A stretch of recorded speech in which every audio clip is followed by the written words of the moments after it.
A 30-0 run from UConn in the Elite Eight just hit different.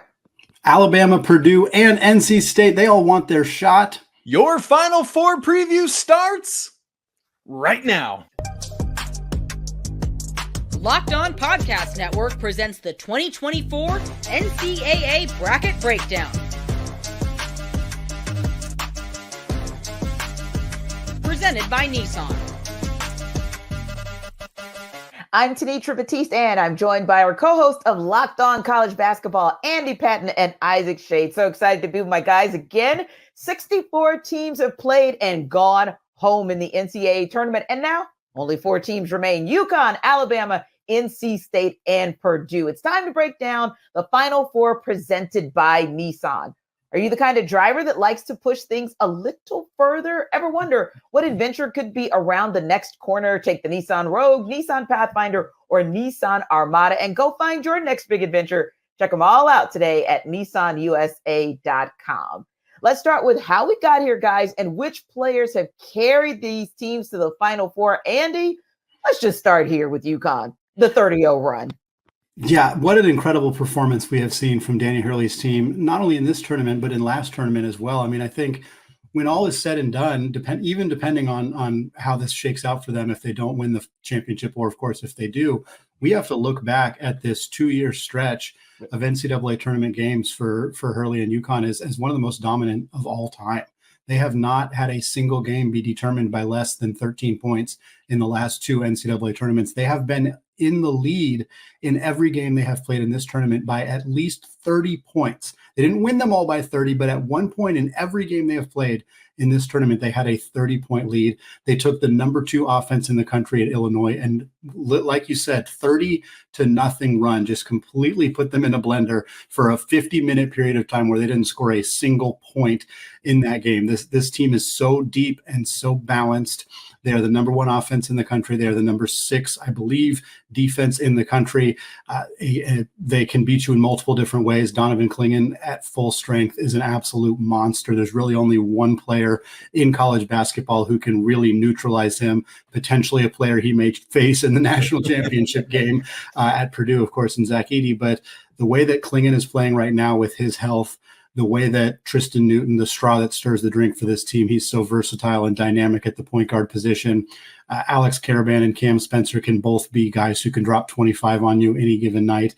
Stephon Castle has really found his role as more of a defensive stopper, not a guy who's being asked to score a whole lot. And just the balance of this team is really, really hard to stop. And as you've alluded to, I mean, we haven't even seen anybody in this tournament come close to taking this team down.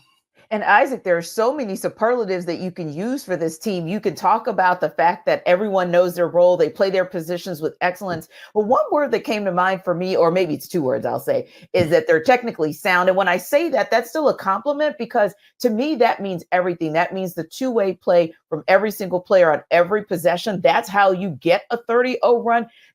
So to look at it as a number is astounding, but to think about all that every player had to do to get them there was just mind-blowing. It absolutely is, Tenitra. And Andy, I was checking while you were mentioning it. They're up to 4th in the defensive efficiency. So this team is top 4 nationally on both sides of the ball, to your great point there, Tenitra. And for me, that all goes back to the coaching of Danny Hurley. This is a man that will not settle for anything less than utter perfection.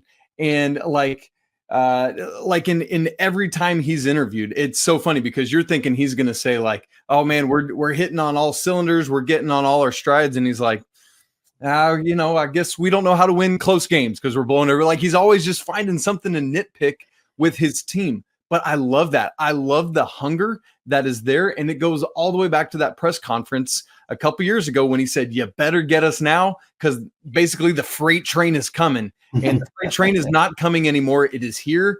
And Andy, if it's okay, I'm going to go so far as a step to say, depending on what happens next weekend, we could legitimately talk about this UConn basketball team as not only better than last year's, as a conversation Andy and I just had on a recent show, but perhaps in the conversation for the best college basketball team of all time. Which, Andy, would be so exciting because there's so much movement with the one and dones and the transfer portal and NIA fallout that we don't get an opportunity to see a team have a core and then see that greatness one season, let alone duplicate itself or potentially to be great 2 seasons in a row or back to back. And Andy, where that kind of took me talking about our next team as well, and Isaac talking about our next team as well, is what we saw in the old days of the football Alabama. So whenever Nick Saban would hit the podium, he'd always find something, like Dan Hurley would find, he'd always find something better for his team to do. But I got to tell you, the basketball Crimson Tide did their best example or their best kind of duplication of what the football team used to do, because no pun intended, but they absolutely scored a tidal wave to punch their ticket to the Final Four. They have. And Tanitra, it's wild to think back because Alabama lost 4 of their last 6 games, rounding out the regular season and the SEC tournament. And yet here they are on this run, knocking off Charleston, Grand Canyon, North Carolina, and then a surprising Clemson team in the Elite 8 on Saturday. And when you look at where this is coming from, Tanitra, we've got to start nowhere else than Mark Sears, who has absolutely put this team on his back and shoulders and anywhere else he could find space for them and said, come on, boys, I got space for all of you. Let's ride. And it is something to watch. I mean, we talked about in the North Carolina game, had a very slow start, but once the faucet is open, good grief, it's a fire hose, man. And he is absolutely rolling. But what Alabama can do is just overwhelm you. It does, as you just said, come like in a tidal wave. Once the floodgates open, you might as well just move and let it go right on by, because whether it was an X factor like Grant Nelson, who had done nothing in the NCAA tournament, blowing up against North Carolina, or freshman Jaron Stevenson, who had the game of his freshman career in the Elite 8 to help punch the ticket to the Final Four. Like, I don't think Alabama moves on without that contribution from him. So it's coming from so many different people. And oh, by the way, they've done it the last 2 games without perhaps their best shooter, with all due respect to Mark Sears, and Latrell Reitzel. And indeed. And Andy, when we talk about the NCAA tournament, we love stories like Cinderella stories and redemption tours. And obviously the Purdue story has been one of a redemption tour, if you will. But I'll tell you, after Zach Edey's comments on yesterday, where he basically said, hey, you over there, coach of that other team, you overlooked me too. It's like, I'm starting to kind of I like his edge, if you will. And I like what Purdue is bringing to the table, saying, hey, we know how great these other 3 teams are. They're heading into the Final Four, but you better not count these Boilermakers out. Yeah, and I think that's kind of the attitude that Matt Painter wants to really kind of paint, for lack of a better word, with his team. He recruits a lot of underdogs. He recruits a lot of guys who weren't top 100 or top 75 or even top 150 guys in their recruiting class. And the development, the player development at Purdue has been fantastic. It's easy to see the growth of guys like Braden Smith and Fletcher Lawyer from year 1 to year 2, how much better those guys have gotten. Of course, Zach Edey, the growth of him from his freshman year, where he was a bit player, to who he is now as almost certainly back-to-back National Player of the Year. These guys were overlooked in high school, and Matt Painter found them a home and convinced them to, how to play together and how to build a team and have that chip on their shoulder. And they didn't need any extra motivation coming into this tournament because of what happened last year, but they have absolutely rolled through everybody. And you can tell they're not letting their foot off the brakes at all. They have no intention of easing up or, they're putting their best foot forward for every minute of every game, because this team has no intentions of losing early in this tournament. They already are in a spot where I think they can feel pretty comfortable about exercising the demons from last year's loss to a 16 seed. But the only other team to ever lose to a 16 seed, Virginia, they won the whole thing. And you can bet that every single player on Purdue is aware of that fact and aware that they have an opportunity to do the same thing that Virginia did in 2019 and bring a trophy to Purdue. Indeed. And it's one of those things where, you get excited about it, Isaac, because, hey, who wouldn't be? And I understand Zach Edey's motivation and looking at Rick Barnes and constantly saying, yeah, that guy, there's another one who doubted me. There's another one who doubted me. And that's the kind of motivation that you kind of need, or you're used to hearing from these elite athletes, knowing that that's what kind of pushes them to the next level. And then they bring other guys along with them. It absolutely is. And I'm right with you, Tanitra. I hadn't really heard that edge from Andy until post-game on Sunday. Andy, am I tracking correctly with that? Like, I don't remember ever hearing it. Do you? No, that was kind of the first time I think he's really stepped out and said something like that. And I think maybe he felt like it was the right time to be able to express that because they've gotten to this point in the tournament. Yeah. I was all about it, man. Bring that noise more often. Andy and I have talked a lot about Lance Jones, the Southern Illinois transfer, who's come in and added a level of athleticism, and that was one of the potential issues on Sunday against Tennessee was their shortened backcourt, which didn't match up well with this, kind of expected runner-up in the National Player of the Year, Dalton Knecht. And while he still scored 37, they figured out a way to do it. This team is rolling, and they've got a big opportunity against NC State on Saturday. Indeed. And it's one of those things where, like you said, Dalton Knecht did his thing, right? He still had a Dalton Knecht type of game for the most part, but it's those spurts. I remember, sitting there watching that game amongst family and friends, and we're thinking it's just going to take one piece here, one piece there forever. Which one of these teams for their big guys, right? For their, like you said, national player, co-player of the year, one guy is going to step up, or it's going to be that X factor, and that's what's going to get you moving on. And that's kind of how you feel with NC State. They kind of feel like the entirety of the team is one that indeed is like an X factor, right, Isaac? It's like it's giving Jimmy V vibes, and to me, that's a beautiful thing. It is a beautiful thing. And, talking about how did we get here, most of these teams, we have to start at the NCAA tournament, but we would be completely remiss to not start all the way back at the ACC tournament with NC State, because were it not for just the second team ever to make a 5 games in 5 days run, they would not have even been in this field. As Andy said recently, they had 0% chance of being an at-large team. And so they had to end up beating Louisville, who they were tied with 5 minutes left in their first game of the ACC tournament. Yeah. They needed a missed Isaac McNeely free throw, who's a phenomenal free throw shooter, and a subsequent Michael O'Connell banked in 3 at the end of regulation just to get to overtime with Virginia. I mean, there's all these butterfly effect moments that have led us here. And then just like Kemba and the UConn Huskies in 2011, they've just kept it rolling. Miracle after miracle after miracle after miracle. By the way, knocking off Duke for the first time they've ever played them in the NCAA tournament. Tanitra, it is an absolute wild show, and it's all because of the DJ show, and it's DJ Burns inside and it's DJ Horn outside. And as you said, a whole host of dudes around them. Michael O'Connell has stepped up. I love what Mo Diarra is doing, even while being in the midst of Ramadan and all this. Like, it's an incredible story, and it's so fun to be part of this history. Indeed, Andy. Indeed, Andy. You look at what NC State has done, and it's just been astounding. Like you said, start to finish, Isaac. But Andy, start to finish, it's been crazy. Yeah, unbelievable run from NC State to be in this position to have, like Isaac said, needed that missed free throw from McNeely to even be. Their season would have been done 2-3 weeks ago if that hadn't happened. But nobody looks like they're having more fun playing basketball than DJ Burns, and I'm excited to see this team continue to be rolling on here. Indeed. That's how and why we got to the Final Four. Now we break down the matchup, starting with the earlier game and the lone Cinderella story in NC State. Can they take down number 1 seed Purdue? This Final Four bracket breakdown is brought to you by Nissan. Are you the kind of driver that likes to push things a little further?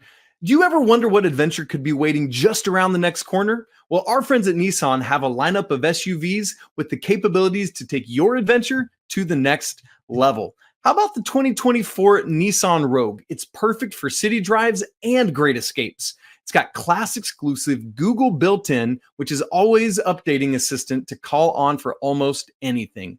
Gone are the days of connecting your phone, because Google Assistant, Google Maps, and the Google Play Store are built right into the 12.3-inch HD touchscreen infotainment system. The 2024 Rogue is the perfect mid-size crossover for your next adventure.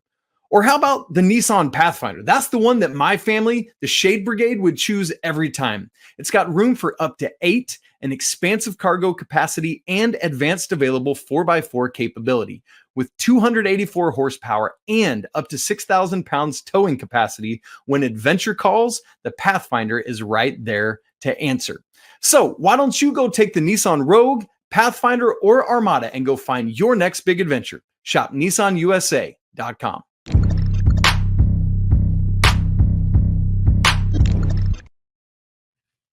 All right, guys, this is one that I'm intrigued about because sometimes I'm going to call it loosely, Andy, the undercard, right? Because obviously everyone's looking to see if UConn's going to go back to back. That's where a lot of the attention is on the men's basketball tournament side. But I think this Purdue NC State matchup can be just as intriguing as what we're going to see with UConn and Alabama. Yeah, I'm really excited about this game a lot, and I think it's not the matchup we expected, not the matchup anybody expected. I think people were looking forward to UConn potentially taking on Houston, or not, excuse me, Purdue potentially. But I know what you mean. Yeah. Houston or even Marquette. There was a lot of potential excitement in those matchups, but this is a really fun one as well. And it starts in the front court, and it always does when you're talking about Purdue, because Zach Edey is like the front and center of every game that he plays. How are you going to stop Edey? How much of an impact is he going to have defensively? And that's always going to be the storyline with Purdue. But now he gets to go up against a very unique big in DJ Burns, a player who has shown the ability to finish around taller, bigger guys in his career, a guy who is potentially has the ability with his ball distribution skills to maybe move Edey away from the rim a little bit. I think there's some intrigue where if Burns is away from the rim, facilitating, making a lot of passes, if that pulls Edey away from the rim, does that mean that Purdue then puts Trey Kaufman-Renn on him and lets Edey kind of play in a different role as more of a roaming defender? I think that's the most compelling matchup, because Zach Edey and DJ Burns are pretty clearly the two most compelling players in this game. But I also am curious how Purdue is going to defend DJ Horn and the way that he has played in this tournament up to this point. He has been absolutely fantastic. He's a great scorer. He's a great shooter. Is he going to be as effective at getting to the rim? Obviously, Edey tends to mitigate that against a lot of teams. So a lot of interesting kind of matchup elements to this game. Michael O'Connell, I think, is going to have a huge role, as he has. Mo Diarra has been a great rebounder for NC State. Teams that don't rebound well against Purdue tend to lose, and it's very difficult to rebound well against Purdue. So that's going to be another interesting matchup here. It's a matchup we weren't expecting, but I think there's a lot of reasons to feel really interested in what might happen in this one. Yeah, and Isaac, I'm interested too to kind of see how it goes in terms of the starts, because I feel like both teams got off to some slow starts this past weekend. And I think, if I remember correctly, DJ Burns got into a little bit of foul trouble. So I'm interested to kind of see, and I'm interested to see if that might actually play a role, sort of, if you will, Isaac, not so much the play itself of whether or not, you're effective on offense, but maybe how things go defensively and who kind of jumps out to the early start, and does that team continue to dictate the tempo throughout? Yeah, well, when it comes to those starts, Tenitra, especially at this stage, it's different. You're in a football arena that you've not played in all season long, unless you're Syracuse, and it is different sight lines, it's different energy, it's different nerves, and a lot of times the starts, we saw this, I thought we saw it at the beginning of the NC State Duke game, in fact, on Sunday, where it was just like they were all still trying to just find the right breathing and stuff. And I know we kind of that's a real thing that happens and is a factor in these games. But part of it too is you talk about that perhaps foul trouble. Like, you look at DJ Burns and he only gives up 25 pounds to Zach Edey, which is kind of hilarious when you look at DJ Burns and you're like, you probably weigh more than Zach Edey, right? But DJ is only 6'9". Yeah. And Zach Edey is 7'4". That's 7 inches of difference. Yeah. That is massive. And so that is part of this too. Not only that, even if DJ Burns isn't in foul trouble, he plays like 24-ish minutes a game this year. What is it, 24.8? Zach Edey only sat for 33 seconds of the Elite Eight game. So when DJ Burns is out, I don't think Ben Middlebrooks can handle Edey inside. Andy, do you see? I mean, is that a thing? Yeah, I think it's going to be really hard for this team to defend Zach Edey. I mean, even with Burns on the floor. Even with Burns on the floor, that's right. Yeah, certainly if he's sitting, I think that's going to be a problem. And again, it's like, there's only one team in the country that I think has a player somewhat capable of defending Zach Edey, and he's on the other side of the bracket. The conversation we had earlier with UConn, but yeah, I think Edey's going to have. I mean, I don't know if he's going to go for 40 and 16 like he did against Tennessee, but he could. He very much could do that in this game. And NC State's Kevin Keats is probably spending every waking second, certainly while we're recording right now, he is sitting there trying to figure out, what in the heck am I going to do to stop this 7.5-foot machine? Because people have tried various things. They've tried the automatic triple team, the delayed double team. They've tried single coverage and making him score over the top, trying to make him go left, trying to get him in foul trouble. if anything had worked, if a team had figured out a way to beat Zach Edey, everybody would be trying that. And the reason that there's not any consistency is because nobody's figured out it works with 100% certainty. I don't know that NC State has an obvious answer here, but I'm curious to see what they try. And I just wonder, like, as we've often said, will we see like even just different, like, are there 5 or 6 different of these, like even junk defenses that Kevin Keats throw just to try something? And if so, the thing we always say about Purdue, because we know some form of multiple players are coming at Zach Edey at some point. So it's incumbent on the 4 dudes around him to knock down shots when they get the ball. And so what I'm watching for outside of Edey then is who is that hot hand out of the other 4 Purdue Boilermakers on the floor. Yeah. Well, you know what? I take a look at their old schedule because I said, hey, 4 teams figured it out somehow in some way. And it looks like to me, nobody's figured it out since Saturday, March 9th. So you might want to go back and look at that film or that tape against Pitt. And maybe that'll inform you of maybe what NC State can figure out what to do before this coming weekend. So now that we have an idea on how Andy and Isaac think NC State versus Purdue will go, time to see if Alabama can do what no other team in this tournament has done, and that is not get blown out by the defending champion, UConn Huskies.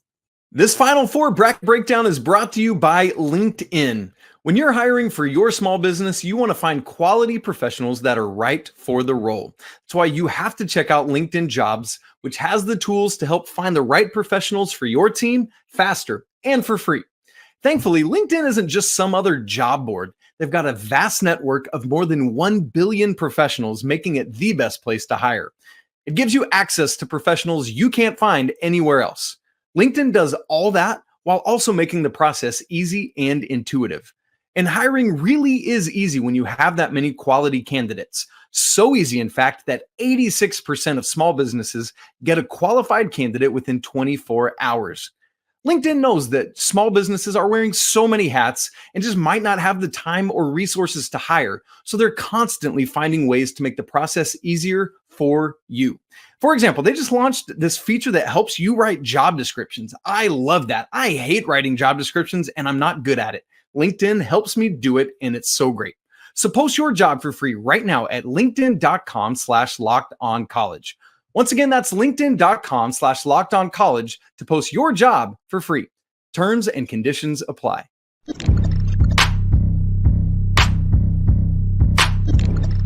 Guys, this run by the UConn Huskies in the tournament has been so impressive that I got to say it twice, 30-0 run in their Elite 8 matchup against Illinois. But Alabama has a high-octane offense, too. Can the Tide hang with the Huskies, Isaac? Here's the thing about Alabama. They shouldn't be able to, and that's not an Alabama thing. That's a 361 other schools in Division I that can't. But here's the thing about Alabama. There's always a what-if factor because of their ability to bomb from outside. Yeah. If they get up, like I posed this question to Andy kind of off the cuff the other day of like, how many threes does Alabama need to hit in this game to pull the upset or even to just stay in it? Yeah, and they are capable of taking somewhere between 30 to 40 threes. And if they can get up to, I think I put the number at 20, but somewhere from 15 to 20, which they are capable of doing. They hit 19 in a game earlier this year. That is the world in which Alabama wins this game.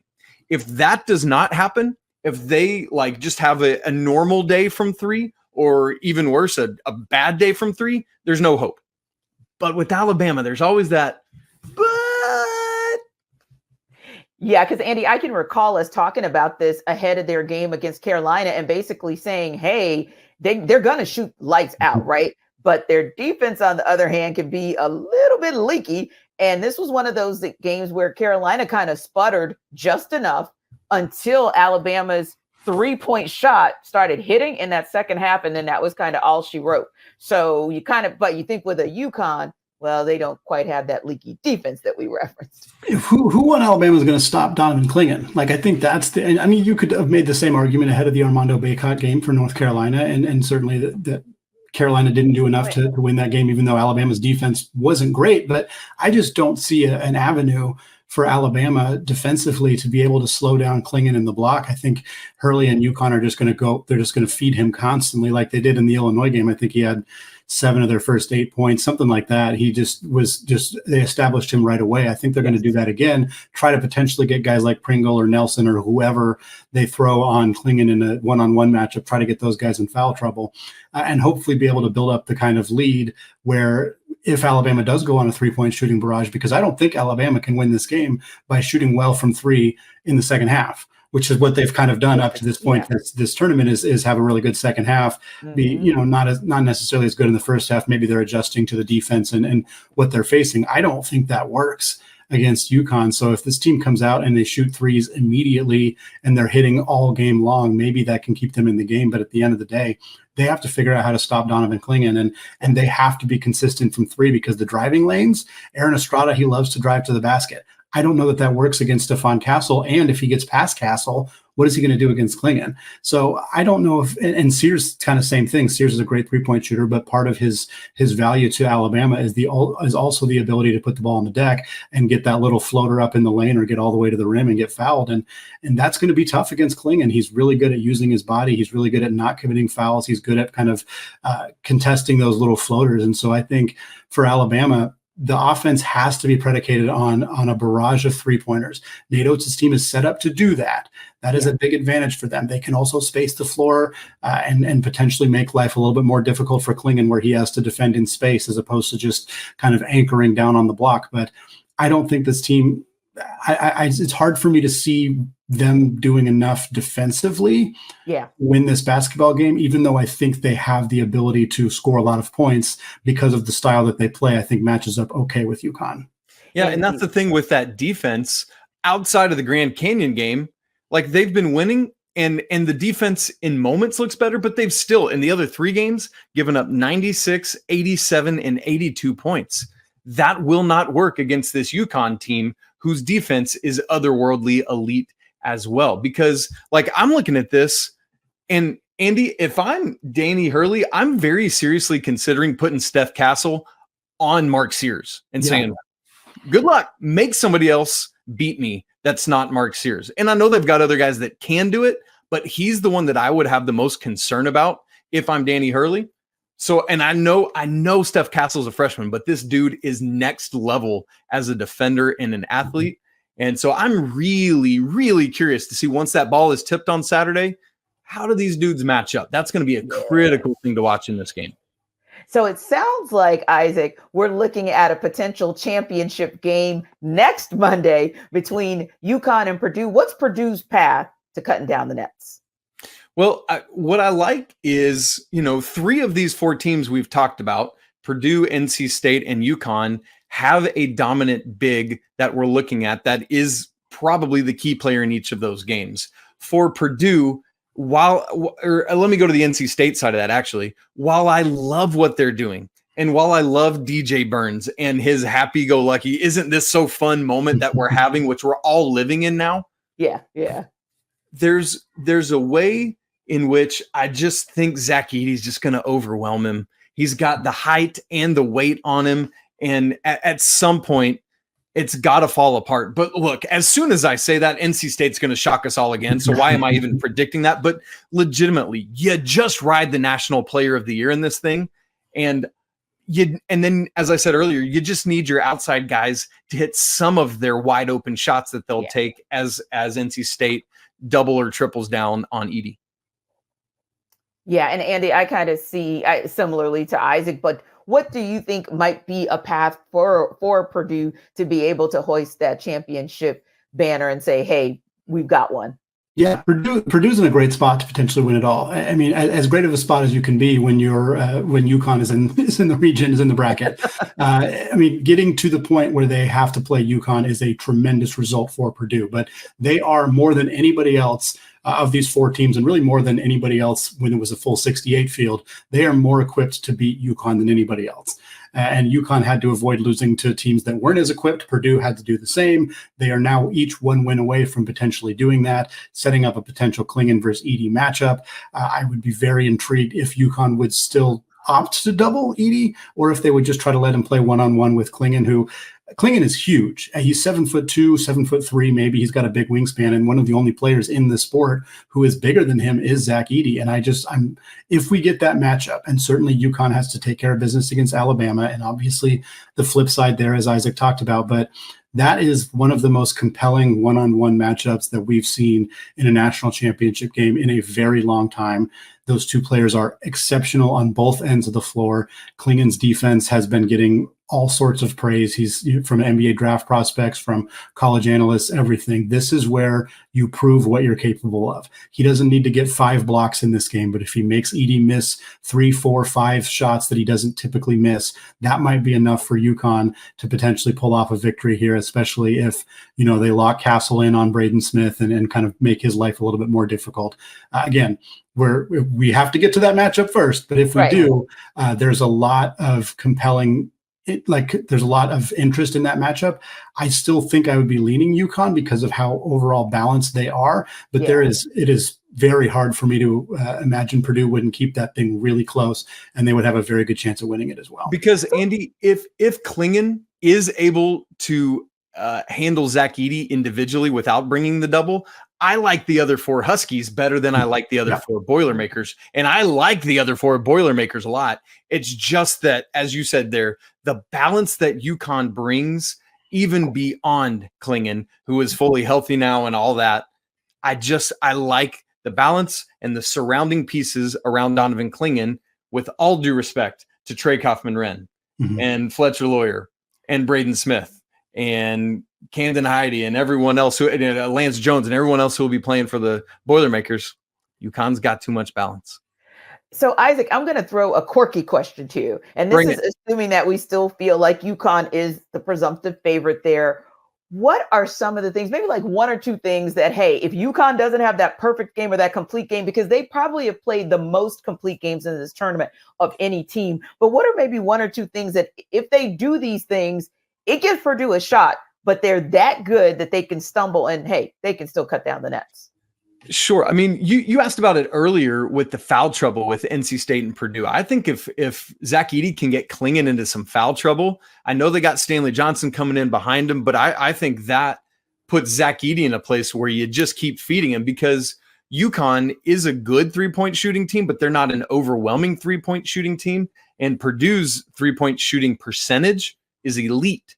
And so if they can offset that balance, I think they can make enough twos to offset what UConn's doing if Klingon is relegated to the bench. So that would probably be the biggest thing for me, is just being able to get foul trouble going on the big man inside.